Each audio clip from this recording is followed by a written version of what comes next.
knew how to So play you're sitting in the basketball. locker room, you're playing these sports. You don't know at the time that you're going to be in 30 countries. You're going to be doing 35. no. Up to today, you've done over 3,500 Oh, yeah. talks. Like Oh, yeah. today, you didn't know any of that. No.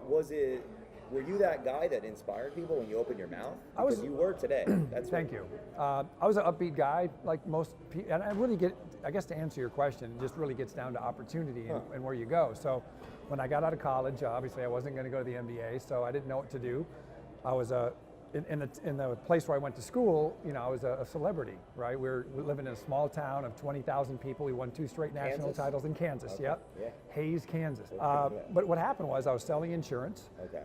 And in a matter of 1 year, what happened was I was selling insurance, didn't know what to do, didn't know any sales. I ordered the Tony Robbins Unlimited Power CDs. I listened to the CDs every day, started taking notes 30 minutes a day, went through the program. I tripled my income in sales. I was the #1 performer in that insurance company. But I got bored. And that sounds really cliche, but not bored. It was like I knew that this wasn't for me, Jay. I knew this was not my life. I wanted more. I met a guy who was working for Tony Robbins. I said, man, I don't even know what you do, but I felt if I could get in that environment, I would find out what I wanted to do. Wow. So I found a creative way to get hired. That's a great story in itself. You sought mentors.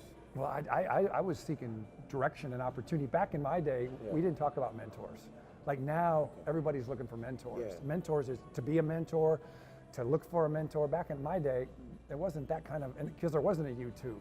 There was just wasn't like the people that exposure. you met. It's like, how do you meet people who are successful when you're just playing college hoops? And I did, but there wasn't the opportunities as there were today. So anyway, I met this guy. I ended up getting hired by Tony Robbins, which is an incredible story on persistence in itself. And then I just started doing my thing, and I started what I learned in college basketball, mastering the fundamentals.